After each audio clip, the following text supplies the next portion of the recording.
Tin fish കൊണ്ടുള്ള cutlet ഉണ്ടാക്കുന്ന quick video ഞാൻ കാണിച്ചിരുന്നു. ഇപ്പോൾ നമുക്കതൊന്ന് ഡീറ്റെയിൽ ആയിട്ട് പോകാം. ഒരു പാൻ എടുക്കുക, നിങ്ങൾ ഉപയോഗിക്കുന്ന എണ്ണ ഒഴിക്കുക. ഞാൻ അതിലേക്ക് 2 സവാള തിന്നായിട്ട് അരിഞ്ഞ് വെച്ചിട്ടുണ്ട്. അതിൽ പച്ചമുളകും കറിവേപ്പിലയും ചെറുതായിട്ട് അരിഞ്ഞ് വെച്ചിട്ടുണ്ട്. അത് ഞാൻ എണ്ണയിലോട്ട് ഇടുകയാണ്. എന്നിട്ട് അത് ഒന്ന് നന്നായിട്ട് വഴണ്ട് വരാനായിട്ട് കുറച്ച് ഉപ്പ് കൂടെ ചേർത്തു. ഉപ്പ് ചേർത്ത് നന്നായിട്ട് ഇളക്കി ഒരു 5 മുതൽ 10 മിനിറ്റ് വരെ സ്ലോ ഫ്ലെയിമിൽ അത് വെച്ച് നന്നായിട്ടൊന്ന് വഴറ്റിയെടുത്തു. ഇങ്ങനെ വഴണ്ട് വന്നാൽ അതിനൊരു രസം. എന്നിട്ട് ഇത് സൈഡിലായിട്ട് മാറ്റി വെച്ചാൽ ഇതിൽ തന്നെ മസാല മൂപ്പിക്കുക.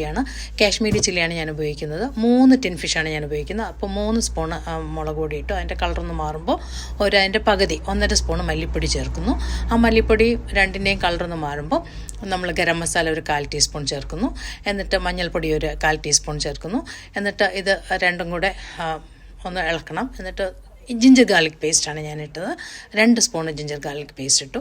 അതിന് നന്നായിട്ട് മിക്സ് ചെയ്തിട്ട് ഞാൻ ടിൻ ഫിഷ് ഇടുകയാണ്. ടിൻ ഫിഷ് ഇടുമ്പോൾ എല്ലാവരും അത് വാഷ് ചെയ്തിട്ടാണ് യൂസ് ചെയ്യുന്നതെന്ന് പറഞ്ഞു. ഞാൻ അങ്ങനെയല്ല. അത് ഓപ്പൺ ചെയ്തിട്ട് അതിൻ്റെ ഫുള്ള് വെള്ളം ഞാൻ അതിനെ വാർത്ത് കളഞ്ഞേച്ചാണ് ഞാൻ അത് ആക്കുന്നത്. ഇന്ന് നന്നായിട്ടൊന്ന് മിക്സ് ചെയ്ത് കൊടുക്കുക. ഒരു ലേയേഴ്സ് അല്ലേ അതിൻ്റെ മാംസം ഇരിക്കുന്നത്. അപ്പോൾ അത് നന്നായിട്ടൊന്ന് ഇളക്കി അതിനെ സോഫ്റ്റ് ആക്കുക. എന്നിട്ട് അത് ചെറിയ ഫ്ലെയിമിൽ വയ്ക്കുക. ഒരു ബ്രൗൺ കളർ ആയാലേ കട്ട്ലറ്റ് ഉണ്ടാക്കുമ്പോൾ അത് കട്ട്ലറ്റ് കഴിക്കുമ്പോൾ അതിനൊരു സുഖമുള്ളൂ.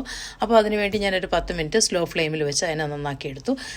ഇപ്പോൾ ഇങ്ങനെയായി. ഈ ഇടയ്ക്ക് ഞാനൊരു 2 പൊട്ടറ്റോ നന്നായിട്ട് പുഴുങ്ങി അത് ഉടച്ചെടുത്തു. അത് ഇതിൻ്റെ കൂടെ മിക്സ് ചെയ്യുകയാണ്. അത് മിക്സ് ചെയ്ത് അതിനെയും ഇനി കുറച്ചൊരു ബ്രൗൺ കളർ ആകുന്നവരെ വെച്ചേക്കുന്നു. ബ്രൗൺ കളറായി. ഇനി കൈകൊണ്ട് അതിനെ നന്നായിട്ട് തണുക്കുമ്പോൾ കൈകൊണ്ടൊന്ന് നന്നായിട്ട് മിക്സ് ചെയ്യുക. എന്നിട്ട് നമ്മൾ ഒരു മുട്ടയുടെ വെള്ളം എടുക്കുക. മുട്ടയുടെ വെള്ളം എടുത്ത് നന്നായിട്ടൊന്ന് ബീറ്റ് ചെയ്ത് വെക്കണം. എന്നിട്ട് നമുക്ക് ആവശ്യമുള്ള ബ്രെഡ് ക്രംസും എടുത്ത് വെക്കണം. എന്നിട്ട് ഇതിനെ ഈ പാകത്തിന് കട്ട്ലറ്റിൻ്റെ ഷേപ്പ് ആക്കുക. കട്ട്ലറ്റിൻ്റെ ഷേപ്പ് ആക്കിയിട്ട് നമ്മൾ മുട്ടയുടെ വെള്ളം അടിച്ച് വെച്ചതിൽ മുക്കി ബ്രെഡ് ക്രംസിൽ മുക്കി അത് ഫ്രൈ ചെയ്യുക. അത് നന്നായിട്ടൊന്ന് എണ്ണയൊക്കെ കുറച്ച് ആവശ്യത്തിന് എണ്ണ എടുത്താൽ മതി. ഒത്തിരി എണ്ണയൊന്നും എടുക്കണ്ട.